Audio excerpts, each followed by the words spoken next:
Welcome to the Jack Kornfield Heart Wisdom Hour. We are delighted to share with you Jack's innate common sense and his clear, open heart. In order to continue presenting these podcasts, we need your support. Please go to mindpodnetwork.com/Jack and you can donate there, or you can go through our Amazon or Audible affiliate links, and that's another great way to support the podcast. Thank you for your generous attention. I'm David Silver for MPN. I want to introduce this talk from Jack. The title is Mystery and Compassion. When you listen to the progression of his commentary upon life, you see that he's really talking about stuff that we can all do. A lot of teachers in the past and in the present have sort of instilled in us the idea that we need miracles and revelations and epiphanies to see the truth about the self, about the universe, about God, if you want to use that word. What Jack does, which is so impressive, is that he lets us know, and it's happened to me so many times listening to him, to let us know that the very act of living, the very sense of being alive, when you wake up in the morning, when you go to bed at night, and all the time during the day, is in itself a miracle. The miracle of presentness, of awareness, and if taken to what he would consider to be the right place, and me too, a sense that we have been given a gift of life, which in and of itself is amazing. We talk all the time about meditation, that it's this mystical thing, and it takes us to an advanced transcendental place, which is fine as a description. But what I'm finding with teachers like Jack, and in particular Jack, is that we are living a miracle, a mysterious miracle that should be by itself, without LSD, without incredible epiphanies, fantastic. We don't feel that most of the time. We're beset in the modern world with anxiety and neurosis, ambition, disappointment, so on and so forth.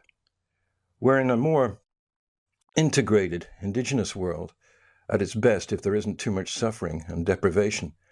There is a sense of being part of a fantastic entity, life throughout the universe. Jack says that meditation isn't necessarily about having a mystical experience, but about coming back to the natural, mysterious experience of being alive, that we all, most of the time, take for granted. And that's, expected. We're busy, and we can't, I guess, all the time be in a state of wonder.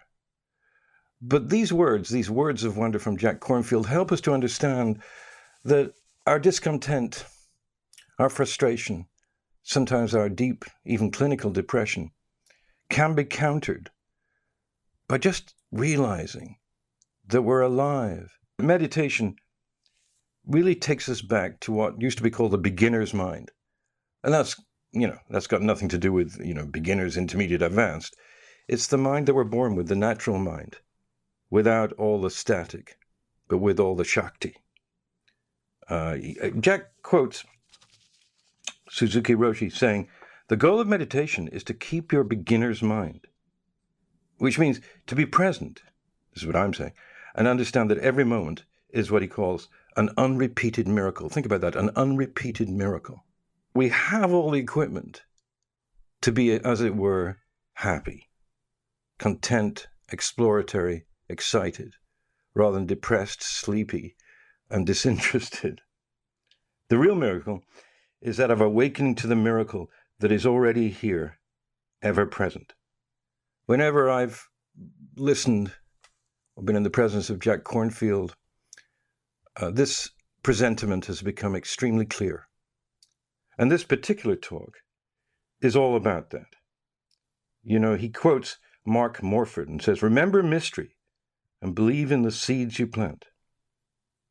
Jack says there are many troubles and sorrows in the world, but there's a greater force that sustains us all and compels us to awaken.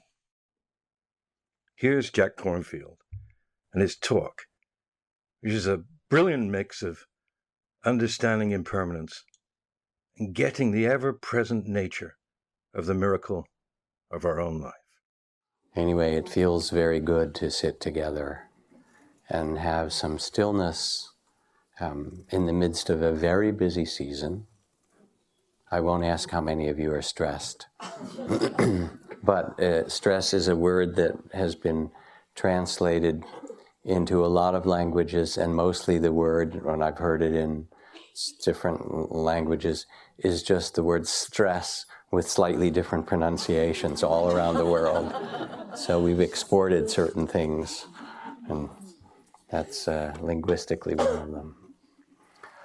So I'd like to speak for a while this evening, another 20, 25 minutes, and invite you to listen in a way that is comfortable and at ease, not so much because there's something to take notes about, no quiz at the end, but more as a reminder, at best, a reminder of something that you already know. And if it's not, doesn't seem wise or doesn't ring true, then just discard it, let it go.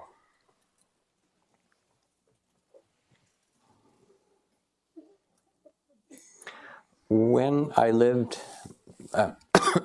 years ago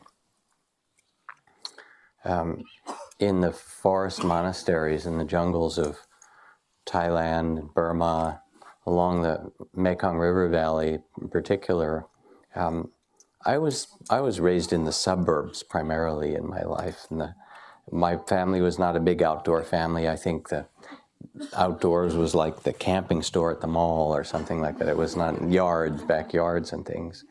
And it was amazing to live in a place where we didn't have electricity for some years, live there, and start to notice the phases of the moon and the different colors of the light before dawn, and the constellations change in ways that I'd never seen, and smell and feel the changes of the seasons, and somehow bring my life, which was quite simple in the monastery, into the rhythm of the natural world, which we are held in all the time. But in our strange modern way, we become isolated from. It was a beautiful thing. And the teachings that I received there, and that have come down for thousands of years of lineage from the time of the Buddha, were how to live wisely in the natural world and in the mystery of the natural world. Because I remember at least in the mythology of it, the Buddha, it said, was born under a tree and enlightened under a tree and taught under trees and died under a tree. And so he had a big connection with trees. And it's easy to kind of drive by them and take them for granted in a way. When Ajahn Chah first, we brought him to North America in the 1970s. He and a few other of our great, wonderful teachers from India and Thailand, Burma. And I remember picking him up at Logan Airport in Boston, and we drove him along the Charles River and showed him this is MIT and that's Harvard, and then we got on the Mass Turnpike to go out to our center in the hills in the center of Massachusetts in Barrie, and we drove probably only 10 or 15 minutes through to the edge of, at 60 miles an hour or whatever it was, to the edge of the suburbs, and all of a sudden New England, as you know, is quite forested. And he started to look, and he said, "What's this?" We said, "Well, it's trees."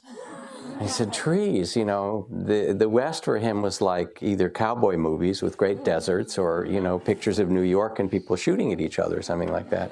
"Wow, how far do these go?" We said, "Well, from here, halfway to the Arctic Circle, probably about 5,000 miles. And there's a lot of trees." He said, "Stop the car, stop the car." We stopped, pulled over on the freeway. He got out. He wanted to smell the trees. What kind of animals live in here? Are there bears? Are there lions? I mean, that was his life, Forget Harvard and MIT. Are there bears and lions,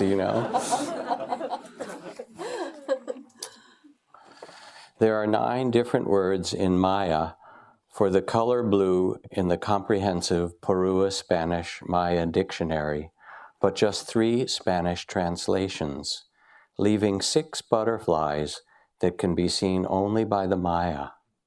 and reminding us that when a language dies, 6 butterflies disappear from the consciousness of the earth. And so in some fundamental way, to meditate isn't to have some special meditative experience, but to come back to the mysterious experience of being alive that we take for granted. Zen Master Suzuki Roshi, in his famous phrase, said that the goal of meditation, the goal of all meditation at the end, is to keep your beginner's mind. And it's such a simple thing and yet an extraordinary thing for him to say, an extraordinary, beautiful expression of the mystery of what it means to be present, that every moment is an unrepeated miracle. My friend Sharon Salzberg, who got that book, Zen Mind, Beginner's Mind, in India after she'd been meditating for a couple of years, picked it up and said, "Oh, it's a book about Zen for beginners," and sort of tossed it aside. Only later did she realize, no, this is the advanced practice. Right? It's called Beginner's Mind. Ajahn Chah also talked about it. One Zen master I know called it Don't Know Mind.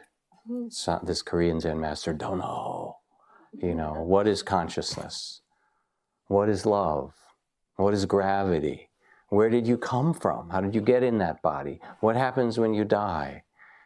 What's going to happen tomorrow? Don't know. You say, oh, good. That's it. Don't know. Ajahn Chah used to use the Thai word for it was mainat. It's uncertain, isn't it? And he would say, relax in this uncertainty. You're not in charge. If you knew what was going to happen next, writes Margaret Atwood, if you knew in advance the consequences of your own actions, you'd be doomed. You'd be ruined. You'd be a stone. You'd never eat or drink or laugh or get out of bed in the morning. You'd never love anyone ever, ever again. You'd never dare to. So not knowing, and then Ajahn Chah would say, of course it's hard sometimes, and not knowing is even more difficult. But he'd say, when do you learn more? When things are easy and certain, or when they're difficult? When has your heart learned more? When have you become wiser? I mean, you reflect about it. What lets the spirit or the soul or the heart grow? Wendell Berry, beautiful poet, writes, it may be that when we no longer know what to do, we've come to our real work. And that when we no longer know which way to go, we've come to start our real journey.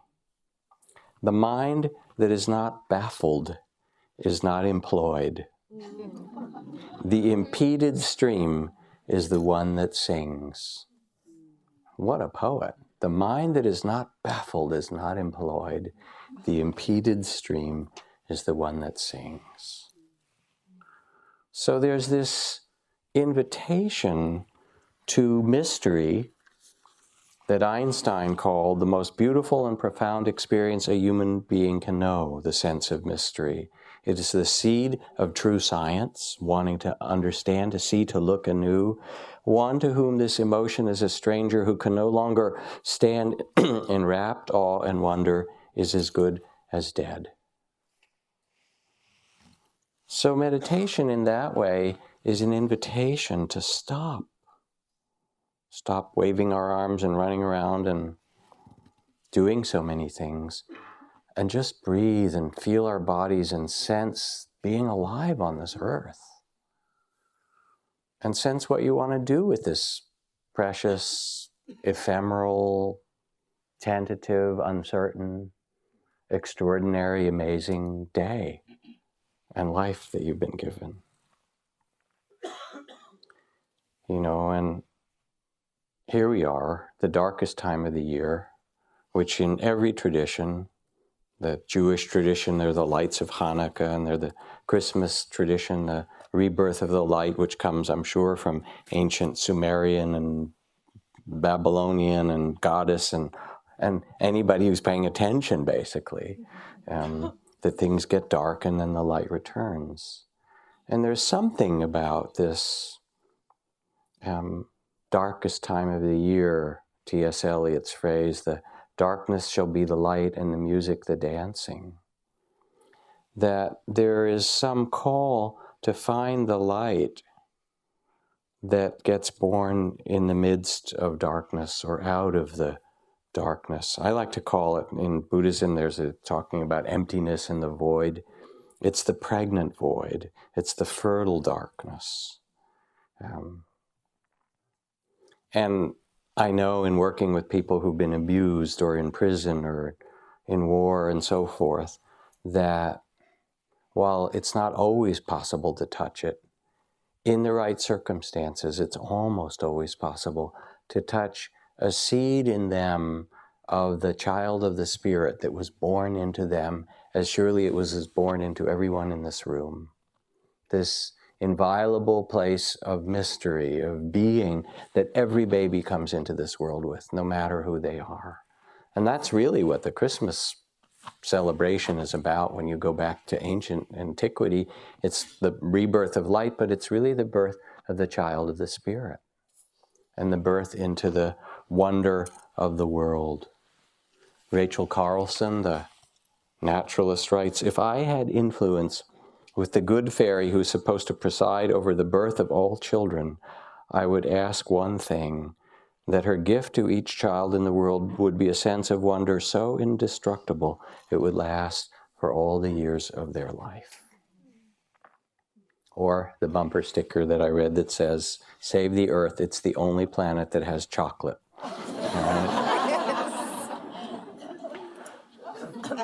But in each person, there is this, you could call it the secret beauty, the divine spirit, the seed of consciousness that's born. I mean, I don't know how you got in there, but there is something that's not just, you're not just, as one of my teachers said, the food body.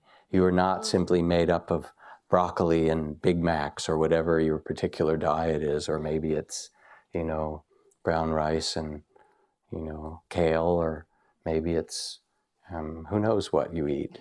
But you're not French cheese and champagne. It doesn't matter. You're not just made of food. You're not a food being. I mean, yes, we have this hole in one end in which we stuff dead plants and animals all the time. It's true. It's bizarre. But that's not your essence.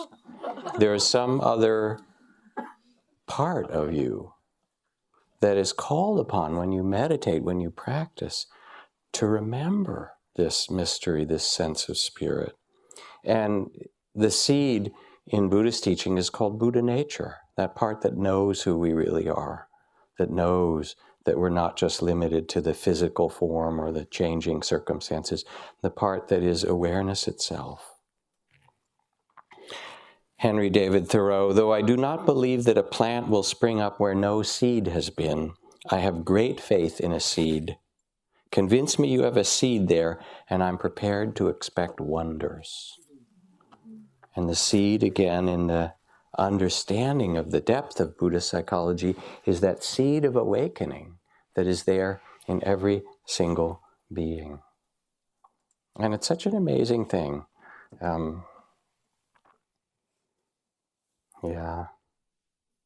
I remember watching in the 1970s the arrival of this great Tibetan Lama who is known as the Karmapa, the 16th Karmapa, and went to meet him at the airport in Boston with a bunch of other people who I'd been involved with in the starting of Naropa Buddhist University. And he came off the plane, and he was this round, very warm-hearted, beautiful being, and he had a bunch of kids with him. These young lamas, 10, 14, 17 years old. And I thought, that's nice. He's bringing, some young lamas to check out what's happening in the West. It was his first visit here. And I said that to somebody in the elevator, and they said, no, that's Jamgon Kongpo Rinpoche, that's Tai Si Tu, that's the 11th Tai Si Tu Rinpoche, that's the 12th Jamgon Kongpo. He said, these are all his old buddies for 1,000 years. They just took new bodies, but he's actually got the entire board of the corporation with him,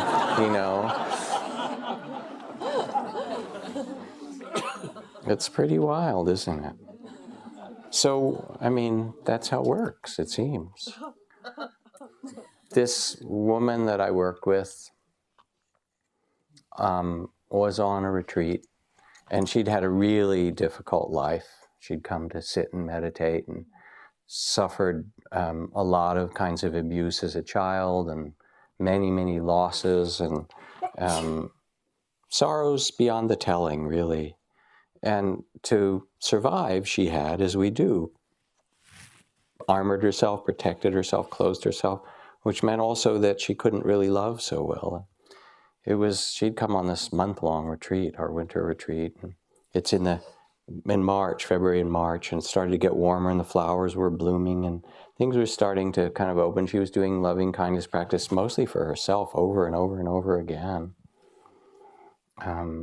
And one day she came in, she said she'd been having a really hard time, and then she said something changed. And she reached in her coat pocket and she pulled out a hard-boiled egg that she'd gotten at breakfast. And she said, I got this a few days ago and I put it in my pocket. And I said, I just kind of, the therapeutic waiting for the rest of the story. And then she said, it's my heart. And I put my hand in my coat pocket and I just hold it and it's warming up. And it was so beautiful. It was like even in what seemed to be arid and, desolate and betrayed and wounded for a long, long, long time. And then when the invitation comes, the seed wants to sprout. It wants to bloom. It just does.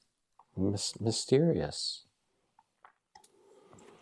Robert Ardrey, great naturalist, was visiting Louis Leakey, who was the foremost paleontologist of the last century in Africa. And Leakey was showing him around this whole area of that part of East Africa. And he said, here, Kenya, look at this flower, this coral-colored flower that looks like a hyacinth, this amazing blossom. And when Ardrey looked closely, he saw that it wasn't a flower at all, but it was a blossom.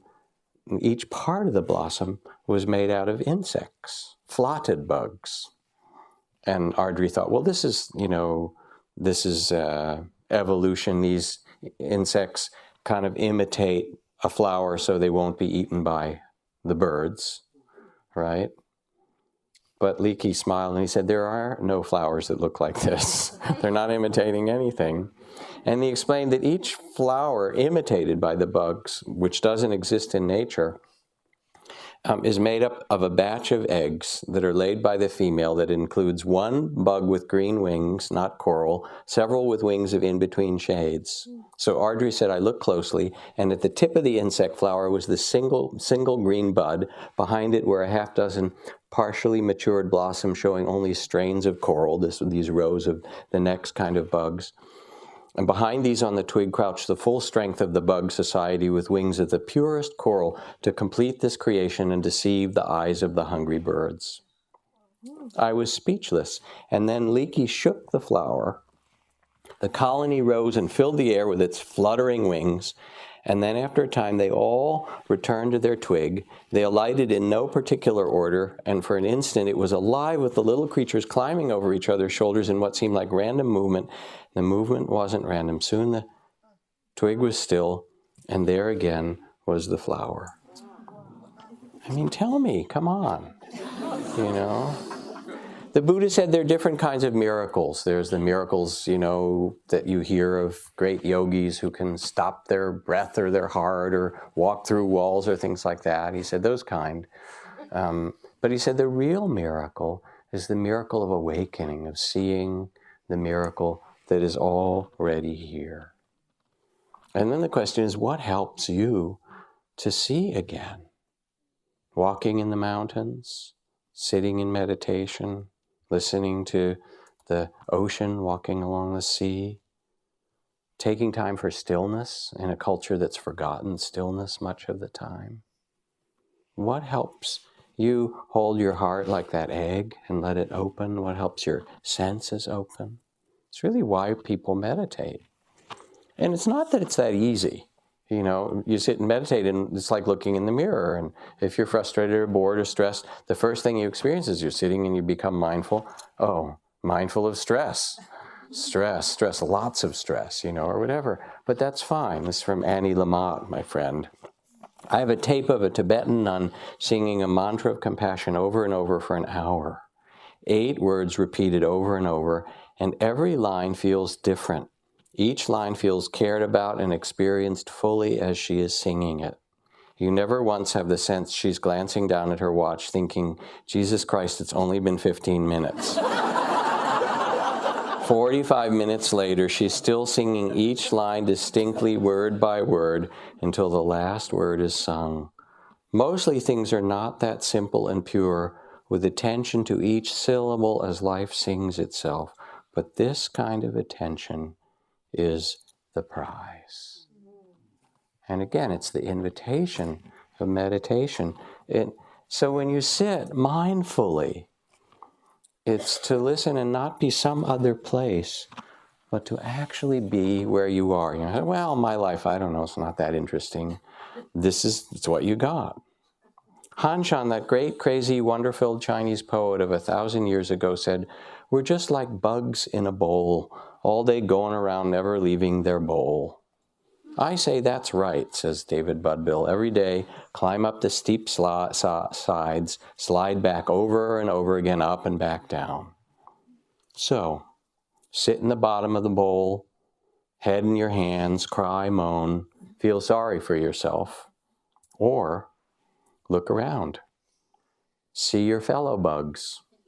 Walk around, say, hey, how you doing? Say, nice bowl.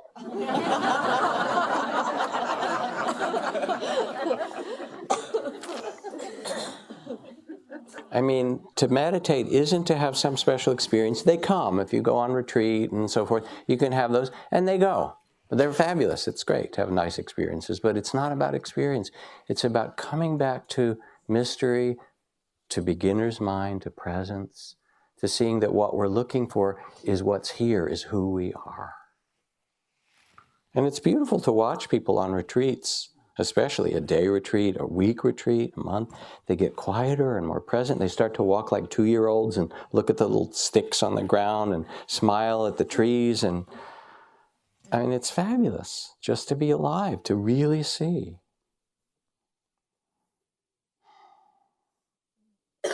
Okay, put your hand out and look at it.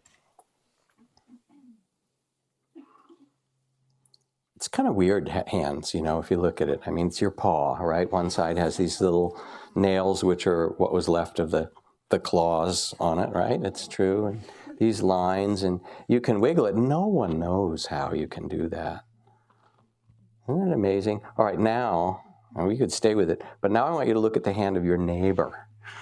This is really, now we're getting intimate here, okay? And 2 people, 3, doesn't matter.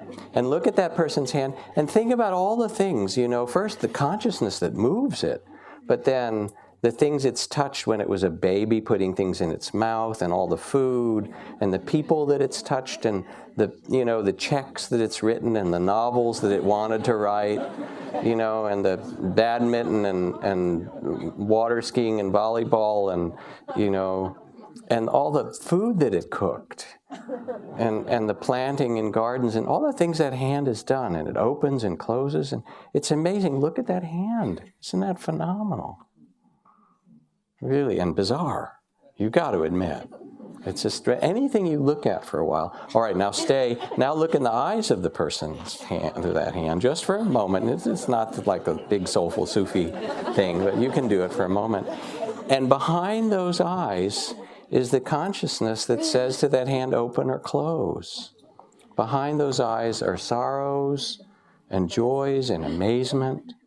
And behind those eyes is the knowing that sees color and emotion and thoughts. And behind those eyes is a spirit or a light that was born that animates this hand and this being. It's mysterious, completely phenomenal. Okay, enough. That's all you can stand. I know that. This is Alice Walker. Put it another way. She says, I think it pisses God off if you walk by the color purple in a field somewhere and don't notice it. People think pleasing God is all God cares about. But any fool living in the world can see it's always trying to please us back. Okay, so just in case you need it a little bit clearer, here's a story from Barbara Kingsolver. The story begins with a husband and wife, nomads of the Lori tribe in the mountainous part of western Iran, walking home from a morning's work in their fields. I imagine them content, moving slowly, the husband teasing his wife as she pulls her shawl across the face, and then suddenly they're stopped by the sight of a slender figure hurrying toward them, the teenage girl who was left in charge of the babies. In tears, shawl tightly around her, she runs to meet the parents, tell them in frightened sentences, he's disappeared, she's looked everywhere, he's gone. The girl is the neighbor's daughter who keeps an eye on all the little ones too small to walk to the field, but now has to admit wretchedly that their boy has strong enough legs to wander off while her attention was turned to what, another crying child? They refuse to believe her at first. They look in all the usual places, in the yurt, under the pillow, behind the box where the bowls are, every time expecting the game to end to hear his laugh. But no, he's gone. They searched first in their own village, turned every box upside down, turned the neighbors out in a party of panic and reassurance, and as they began to scatter over the rocky outskirts, it grows dark and cold, hopeless. He's nowhere. He's somewhere unsurvivable. A bear, someone says. And everyone says, no, not a bear. Don't even say that. Are you mad? And early before the next light, they're out again. Someone is sent to the next village, and larger parties are organized to comb the stony hills. They venture closer to the caves and the oak woods of the mountainside. Another nightfall, and some begin to give up, too.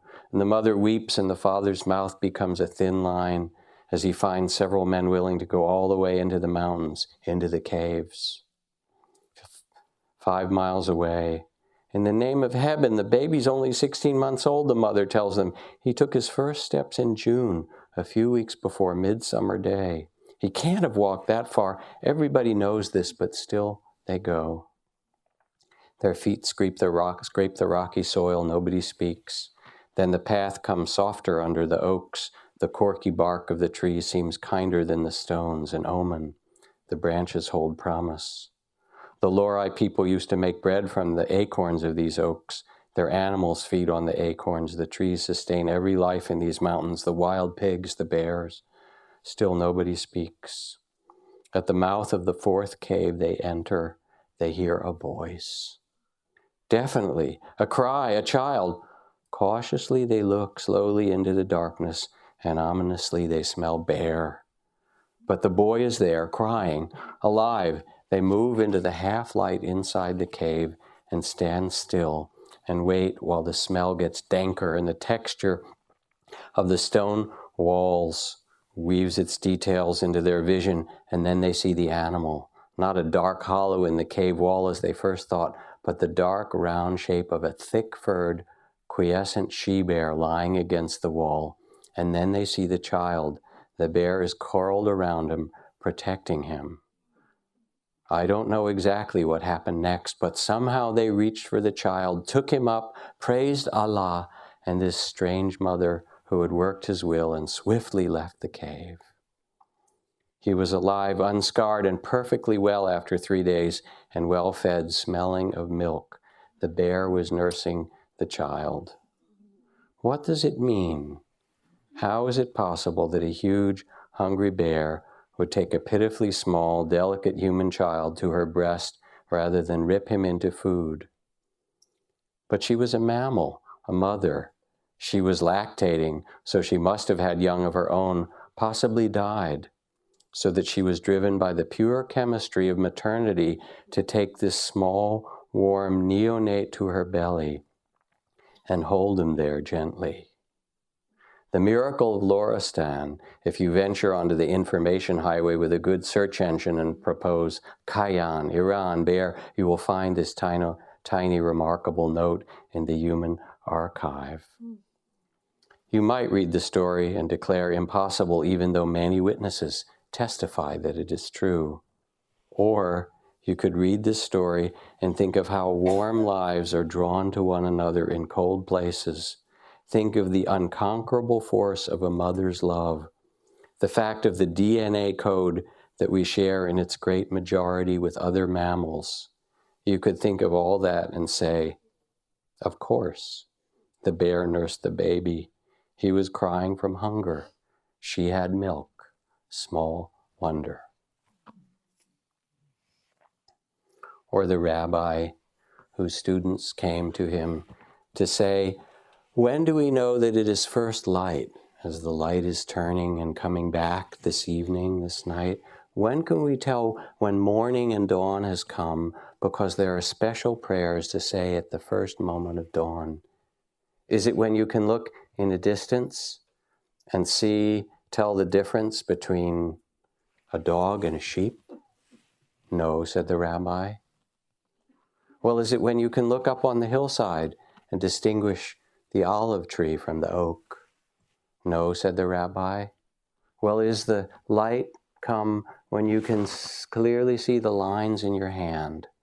No, said the master. He said, the light is come when some being comes toward you and you can see that they are your brother or sister. Until then, it is still dark.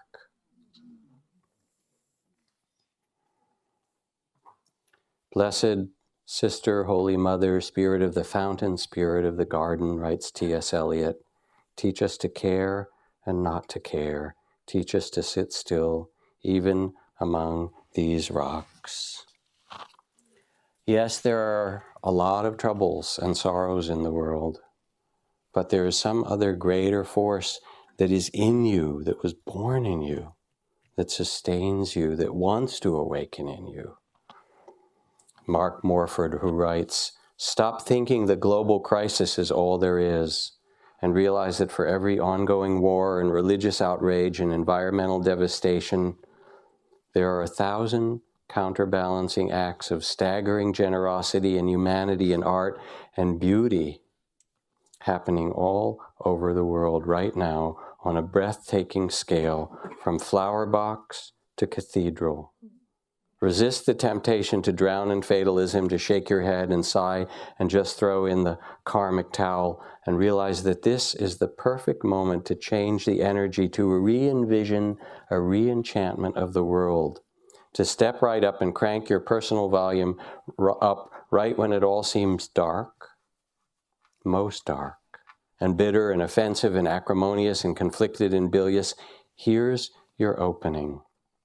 Remember mystery, and finally believe in the seeds you plant. Believe you are part of a groundswell, a resistance, a seemingly small but actually very, very large, impending, transformative shift, the beginning of something important and potent and unstoppable. So let's just sit for a minute.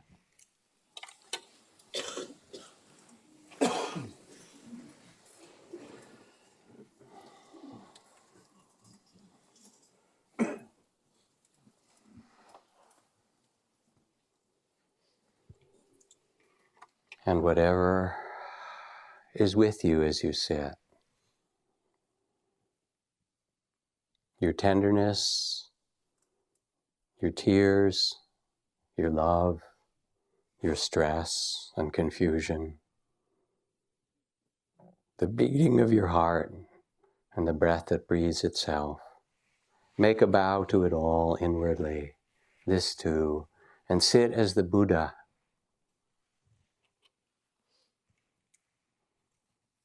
the blessed one that you are, in the midst of it, midst of this mystery of life.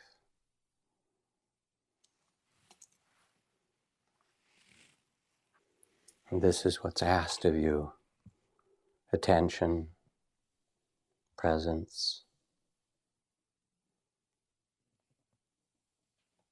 mystery, and compassion.